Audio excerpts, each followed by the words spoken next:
வணக்கம். இன்னைக்கு இளைய தளபதி நம்ம முதலமைச்சர் ஜனநாயகம் படம். அதை பற்றி என்னோட பர்சனல் ரிவ்யூ. இந்த படத்தை ஃபஸ்ட்டு நீங்கள் பார்த்துருப்பீங்க. 20 கோடி புக்கிங்கில் மட்டும் டர்ன் ஓவர் ஆகிருக்கு அப்படிங்கிறது போட்டிருப்பாங்க. நமக்கு எல்லாத்துக்கும் தெரியும் இந்த படம் வந்து என்னென்னு கேட்டிங்கன்னா, எடுத்திருக்க விதம் வந்து டோட்டலாக டிஃப்ரெண்ட்டாக இருக்குது.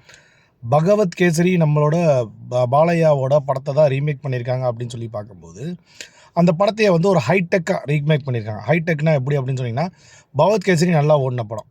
அது நம்ம வந்து என்ன கேட்டிங்கன்னா, உங்களுக்கு புரிகிற மாதிரி சொல்லணும் அப்படின்னு கேட்டிங்கன்னா, மாருதி ஆல்டோ மாதிரி இருக்குன்னா, இந்த படத்தை சுசுகி பாலினோ மாதிரி, மாருதி ஆல்டோ சுசுகி பாலினோ மாதிரி அந்தளவுக்கு ஹைடெக்காக இது பண்ணும்போது படம் பார்க்குறதுக்கு வேறு லெவலாக இருக்குது. ஒரு கேஜிஎஃபோட இதில் வந்து வேறு லெவலில் வந்து படம் வந்து சூப்பராக இருக்குது. இந்த படத்தில் ஏகப்பட்ட சீன்ஸை வந்து கொடுத்துருக்காங்க. அதை நீங்கள் முக்கியமாக கவனிக்கணும். என்னென்னு கேட்டிங்கன்னா, அந்த இளைஞர்கள் மத்தியில் ஜென்சி கிட் மத்தியில் நாடை முன்னேற்றாமல் இருக்கிறதுக்கு ஏகப்பட்ட வெளிநாட்டு சதி தீவிரவாதிகளாம் வந்து போராடுறாங்க.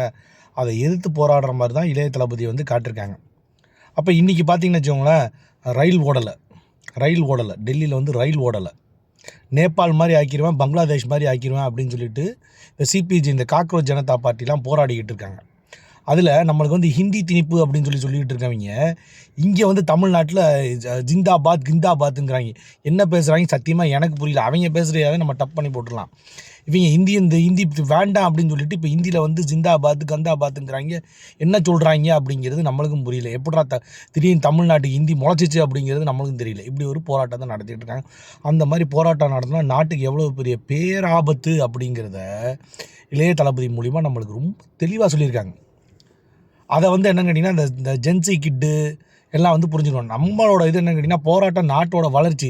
நான் வந்து அமெரிக்காவோட ஒரு பெரிய லெவலுக்கு கொண்டு போயிடுவேன், ஜப்பானோட ஒரு பெரிய லெவலுக்கு கொண்டு போயிடுவேன் என் நாட்டை அப்படின்னு சொன்னால் ஏதாவது ஒரு பாயிண்ட் இருக்கும். நீ வந்து அவனை ரிசைன் பண்ணு, இவங்கள ரிசைன் பண்ணு, இது வந்து சரியில்லை அப்படின்னு சொல்லிட்டு போராடிட்டு இருக்கு. என்ன ஒரு அர்த்தம் அப்படிங்கிறது தெரில. நம்ம ஊர்லேயே ஏகப்பட்ட இந்த கள்ளசாராயம் இதெல்லாம் அந்த படத்துலேயே காட்டியிருப்பாங்க. கள்ளசாராயம் இந்த மாதிரி 10 ரூபா 20 ரூபா அப்புறம் வாங்கிட்டு பெரிய கோடீஸ்வரர் வாங்கிலாம் இருக்காங்க. இதெல்லாம் இந்த படத்தில் காட்டியிருப்பாங்க. அதெல்லாம் வந்து என்னன்னு கேட்டிங்கன்னா, எப்போ தூக்க போகிறோம் அப்படிங்கிறது நம்மளுக்கும் தெரியலை. ஏன் இங்கே போராட்டம் நடக்குது, இது மாதிரி போராட்டம் நடக்கக்கூடாது அப்படிங்கிறதுக்கு நம்மளை வந்து என்னன்னு கேட்டிங்கன்னா, வாட் இஸ் தட், இளைஞர்களை வந்து பார்க்க வேண்டிய ஒரு படமாக வந்து இந்த படம் இருக்குது. அதில் விஜய் எப்படி செயல்படுத்த போகிறாரு வருங்காலத்தில், ஏன்னா இவரும் அங்கே இருக்க வந்து இந்த வெள்ளைக்காரங்களுக்கு அடிமை ஆக போகிறாரா? ஏன்னா இப்போ வந்து நிறைய பேர் சொல்லிகிட்டு இருக்காங்க விஜய் வந்து நல்லா பண்ணிக்கிட்டு இருக்காரு. நிறைய பேர் நல்லா பண்ணலை, இல்லை இவரும் வெள்ளைக்காரருக்கு அடிமை தான், இவர் வந்து என்ன கேட்டிங்கன்னா நம்ம நாட்டை வந்து விற்றுருவார். இது 2 இதுவும் வந்து கண்டிப்பாக வந்து எல்லா சமூக வலைத்தளத்துலையும் வருது. விஜயை பாராட்டுறவங்களும் இருக்காங்க, விஜயை வெறுக்கிறவங்களும் இருக்காங்க. இந்த படம் விஜயை வந்து என்னென்னு கேட்டிங்கன்னா உயர்த்தி வேறு லெவலுக்கு கொண்டு போகுது. இந்த படத்தை பார்க்கும்போது விஜய் இதை பண்ணிடுவார், அதை பண்ணிடுவார் அப்படிங்கிற ஒரு நம்பிக்கையை வந்து உருவாக்குது. ஆனால் அந்த நம்பிக்கை ஜென்சி கிட்ட வந்து பாழாக்குற மாதிரி இருக்கக்கூடாது. இன்றைக்கி டேட்டில் வந்து இந்த படத்தை எப்படி செலிப்ரேட் பண்ணுறாங்க, எவ்வளோ ரூபா கொடுத்து வாங்குறாங்க அப்படிங்கிறது தெரிஞ்சதுனாலே பாழாக்குறாங்களா, இல்லை ஜென்சி கிட்ட நல்லா வச்சுக்கிறாரா அப்படிங்கிறது நம்மளுக்கு வந்து தெரிய வேண்டிய கட்டாயத்தில் வந்து இருக்கும். இவரை வந்து ஒரு நடிகராக பார்த்து முதலமைச்சராக பார்க்குறது அருமையான விஷயம். முதலமைச்சர் அப்படிங்கிறவங்க தேவை. நடிகரவங்கிறவங்க ஒரு சினிமாவை பார்த்து முடிச்சதுக்கப்புறம் மறந்துடணும். அதான் வந்து உண்மை.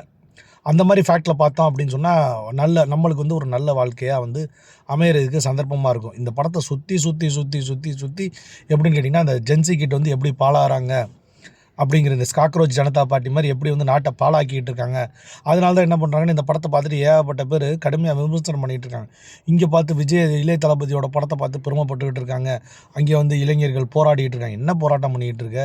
நாட்டை பாழாக்கிற பங்களாதேஷ் மாதிரி ஆக்குவேன், நேபாள மாதிரி ஆக்குவேன் தான் போராடிட்டு இருக்கேன். அந்த மாதிரி ஆகக்கூடாது அப்படிங்கிறது தான் இளைய தளபதி இந்த படத்தில் ரொம்ப தெளிவாக சொல்லியிருக்காரு.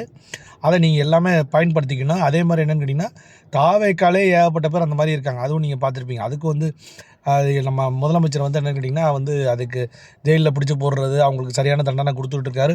இன்னும் தாவேக்கால யாராவது தப்பு பண்ணால் நீங்கள் வந்து குரல் கொடுக்கணும். அது முதலமைச்சர் காது வரைக்கும் போகணும். அதே மாதிரி தப்பு பண்ணுறவங்களுக்குலாம் யார் தப்பு பண்ணாலும் சரி தண்டனை அப்படிங்கிறது கன்ஃபார்மாக இருக்கணும். நாட்டில் எல்லாத்துக்கும் சமமான சுதந்திரம் இருக்கணும் அப்படிங்கிறதுக்காக அவர் வாக்கு கொடுத்துட்டு, யார் முதலமைச்சர் விஜய் வாக்கு கொடுத்துட்டு இன்றைக்கி முதலமைச்சராக இருக்கார். அதை நிறைவேற்ற வேண்டியது யார் கையில் இருக்குது அப்படின்னு கேட்டிங்கன்னா, உங்களை மாதிரி ரசிகர்கள் கையில் தான் இருக்குது.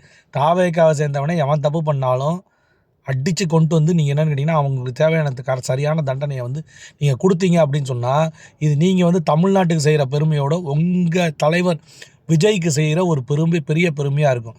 இப்போ சொல்லியிருக்காங்க இந்த கோயில் நிலத்தை வந்து கொள்ளையடிச்சாங்க அப்படின்னு சொல்லிட்டு, அது அதாவது கோயில் நிலத்தை வந்து கொள்ளையடித்தவங்களே என்னென்னு கேட்டிங்கன்னா தாவேக்காவை சேர்ந்தவங்க. அது பிடிக்கிறதுக்கு என்னென்னு கேட்டிங்கன்னா தாவைக்காவலை சேர்ந்த சில பேரும் உதவி பண்ணியிருக்காங்க. தப்பு பண்ணியிருக்காங்க அப்படின்னு சொல்லி அவங்கள பிடிக்கிறதுக்கு உதவி பண்ணியிருக்காங்க. எந்த ஜாதி மதம் வேற்றுமை இருக்கக்கூடாது அப்படிங்கிறது இந்த படத்தில் இந்த என்னென்னு கேட்டிங்கன்னா இந்த பகவத் கேசரியை டப் பண்ண இந்த இது நம்மளோட இந்த படம் விஜயோட படம் ரிலீஸ் ஆகிருக்கு பார்த்தீங்கன்னா ஜனநாயகம். இதில் வந்து ரொம்ப தெளிவாக சொல்லியிருக்காப்புல எப்படி ஜாதியும் மதமும் என்னென்னு கேட்டிங்கன்னா இதனால் நம்ம பிரிக்கக்கூடாது அப்படின்னு சொல்லிட்டு. அதனால் ஜாதியும் மதமும் பிரிக்கக்கூடாது.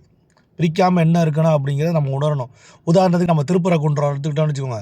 திருப்பரங்குன்றத்தில் விளக்கேற்றினா என்னன்னு கேட்டிங்கன்னா அங்கே சிறுபான்மையாக வாழ்ந்துக்கிட்டு இருக்க இஸ்லாமியர்களே நீங்கள் விளக்கேற்றினீங்கன்னா எங்களுக்கு வியாபாரம் வரும், இதிலேயே விளக்கேற்றக்கூடாது அப்படின்னு சொல்லிட்டு இருக்காங்க. ஆனால் என்ன பண்ணுறாங்க, பெரும்பான்மையாக இருக்க கோடீஸ்வரங்க நமக்குள்ள கலவரத்தை உண்டு பண்ணணுன்னு இது இஸ்லாமியர்களுக்கும் இந்துக்களுக்கும் ஒரு இது அந்த விளக்கேற்ற விடக்கூடாது, அதுக்கு வந்து இஸ்லாமியர்கள் என்னென்ன பண்ணணும் அப்படிங்கிற மாதிரிலாம் இது பண்ணிட்டேன்.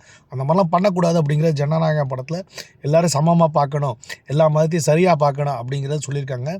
இதெல்லாம் நீங்கள் எப்படி செயல்படுத்த போகிறீங்கன்னு வருங்கால இளைஞர்கள் வர திருப்பரங்குன்றத்தில் விளக்கேற்றும் போது தான் வந்து நம்மளுக்கு வந்து தெரியும். அதுக்கு வந்து ஒரு நல்ல உதாரணமாக நான் இந்த படத்தை பார்க்குறேன். நீங்கள் எப்படி பார்க்குறீங்க அப்படிங்கிறது கீழே இருக்க கருத்து கணிப்பு பெட்டியில் பார்க்குறீங்க. நன்றி, வணக்கம்.